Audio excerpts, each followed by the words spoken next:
அனைவருக்கும் அன்புடன் வணக்கங்கள். இன்றைய திருக்குறள் அதிகாரம் 45 பெரியாரை துணைக்கோடல் அப்படிங்கிற அதிகாரத்திலிருந்து குறள் எண் 446வது குறளை தான் இன்னைக்கு நம்ம பார்க்க போகிறோம். குறள் பார்க்கலாம் வாங்க. தக்கார் இனத்தானாய் தான் ஒழுக வல்லானை செற்றார் சேக்கிடந்தது இல். தக்கார் இனத்தானதாய் ஒழுக வல்லானை செற்றார் செயக்கடந்தது இல். தக்கர் அப்படின்னா தகுதியினை உடையவர், இனத்தானாய் அப்படின்னா தம்முடைய இனம் சொல்லுவாங்க இல்லையா, அந்த மாதிரி இனத்தானாய் அப்படின்னா சேர்க்கையுடையவனாய், தான் அப்படின்னா தான், ஒழுக அப்படின்னா நடந்து கொள்ள, வல்லானை அப்படின்னா திறமையுடையவனை, வல்லானைன்னா என்ன திறமையுடையவனை, செற்றார் அப்படின்னா பகைவர், செற்றார்னா என்ன பகைவர், செய அப்படின்னா செய்ய, கிடந்தது அப்படின்னா கூடியது, இல் அப்படின்னா இல்லை. இதோடைய விளக்கம் பாருங்க.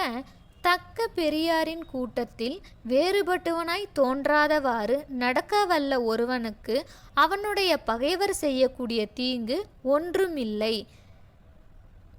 பெரியவர்களுடைய சவகாசம் உள்ளவனாக அவர்கள் ஆலோசனையை கேட்டு நடந்து கொள்கின்ற ஒருவனை அவனுடைய பகைவர்கள் ஒன்றுமே செய்ய முடியாது. தகுதியுள்ளவர் கூட்டத்தோடு இணைந்து ஒழுக வல்லவர் இடத்தில் பகைவர்கள் செயல்படுவது இல்லை.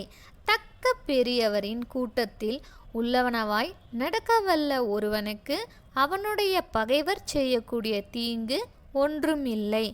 தகுதிமிக்க துறையை பெரியவரை நட்பாக கொண்டு அவர் காட்டும் வழியில் நடப்பவரை பகைவர்கள் ஏதும் செய்ய இயலாது. அறிவும் ஆற்றலும் கொண்ட ஒருவன் தன் சூழலும் அத்தகையோரே கொண்டிருந்தால் பகைவர்களால் எந்த தீங்கையுமே விளைவிக்க முடியாது. அதாவது என்ன சொல்கிறாங்கன்னா, தகுதிமிக்க துறையில் ஒரு மன்னனோ அல்லது அரசனோ தான் எதில் வெற்றி பெற வேண்டும் அப்படின்னு நினைக்கிறாங்களோ, இல்லை அந்த அரசு எப்படி செயலாற்ற வேண்டும் அப்படிங்கிறதுக்கு அதுக்கு முன்னாடி அந்தந்த துறைகளில் சிறப்பான பெரியவர்களின் ஆலோசனையை கேட்டு அவர்களை நட்பாக கொண்டு அவங்க என்ன சொல்கிறாங்களோ அதனுடைய வழியில் நடக்கிறவங்கள பகைவர்களால் எதுவுமே பண்ண முடியாது.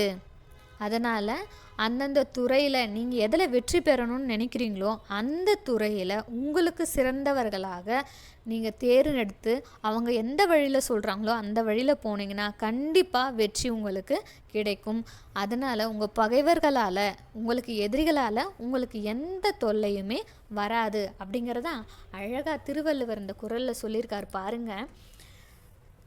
தக்கார் இனத்தானாய் தான் ஒழுக வல்லானை செற்றார் செயக்கிடந்தது இல். தக்கார் இனத்தானதான் ஒழுக வல்லானை செற்றார் செயற்கிடந்தது இல். நன்றி. நாளை மீண்டும் வேறு ஒரு திருக்குறளுடன் சந்திப்போம்.